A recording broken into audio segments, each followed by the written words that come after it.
Alright, this is Anther Solid Snake, or another Solid Snake, with my review of The Elder Scrolls V Skyrim.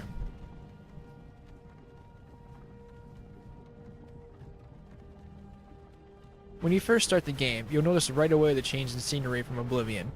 This time around, you're on a snowy mountaintop instead of plopped into the dungeon in the dark about what you've done. You still have no clue what you've done this time around, but you're still knowing that you're a prisoner and being taken to your death. You, finally awake. You were trying to cross the border. You're carted away as a prisoner to an unknown town, and the next thing you know, you're about to be beheaded as your execution. Just before this, however, you'll have been taken into the character creation screen. Like in Oblivion, you can choose your own race, but that's pretty much it. The character creation in Skyrim is mainly a cosmetic thing. You won't have to make in-the-dark decisions about your birth sign or skills you want to believe you've mastered in. Instead, that will all be taken care of as you play.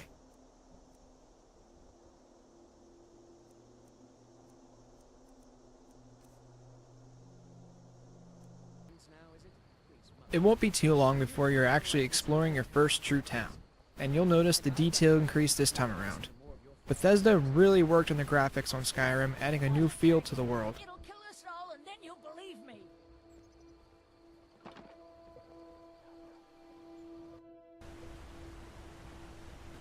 This detail can go as far as having real waterfalls and having fish leap upstream in them.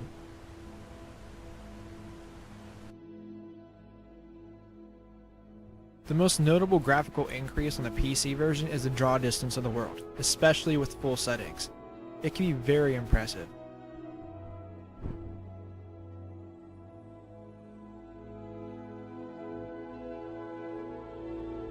Sometimes, you may just find yourself staring into the night sky at the beautiful light auras passing by in the stars.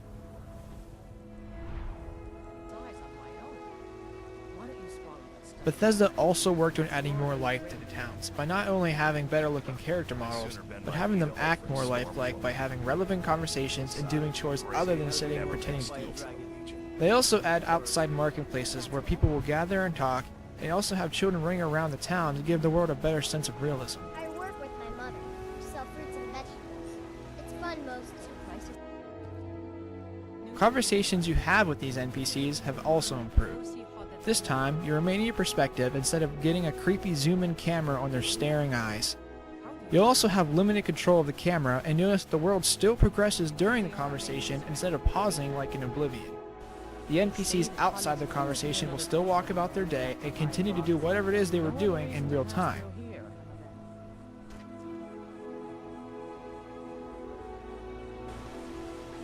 The NPCs can also do more chores other than walking the same path circling their house and raking the dirt, like cutting firewood for the town or tanning hides. And you can also get in on some of this work yourself, whether for personal benefit or a payday.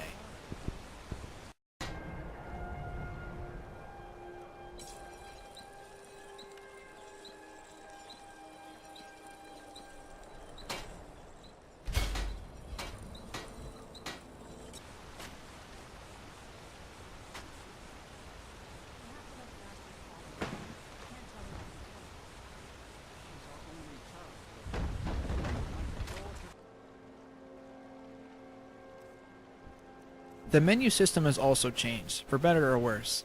I found it quicker to navigate this way, by simply pressing the direction button and quickly scrolling through the categorized menus.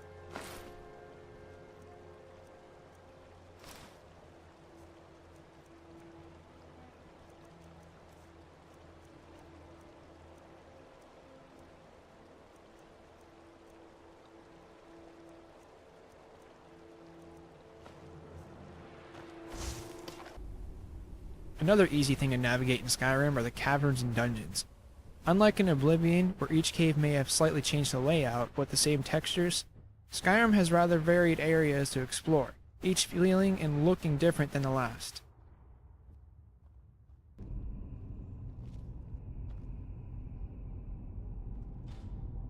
Each dungeon may have its own set of deadly traps to avoid.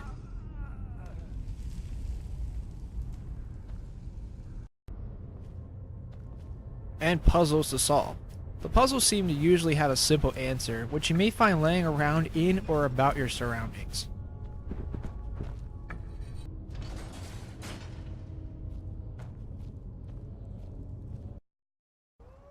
Elder Scrolls combat is the same as it's always been, but maybe a bit tighter this time around. You'll still have your petty wolves you can slay easily, or more powerful opponents that can lead to complications.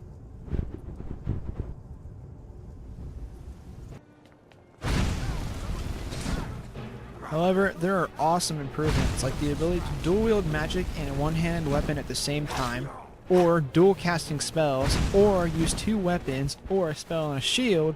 It's completely up to you and your skills.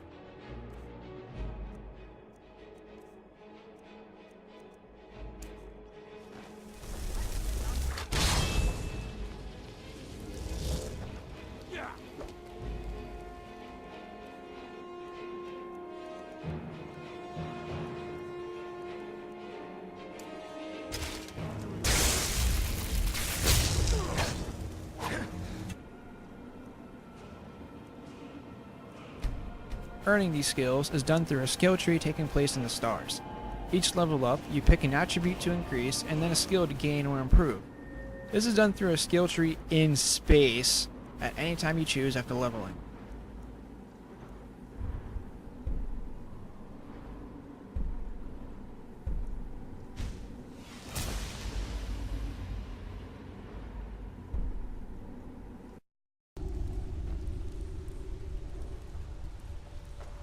Another skill addition is the addition of shouts, or magical abilities that use separate from your normal magic, which can only be earned one way.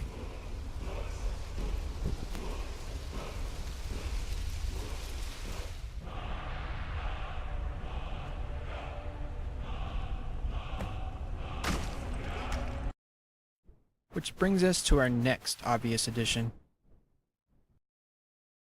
dragons. Dragons were something fans wanted in this RPG, and Bethesda has done it so well. Each encounter with the dragon is epic, and the dragon animations themselves are rather beautiful. Although after a couple encounters or so, the dragon battles can become repetitive. It's always enough to send a shiver down your spine hearing their roar while you're simply exploring.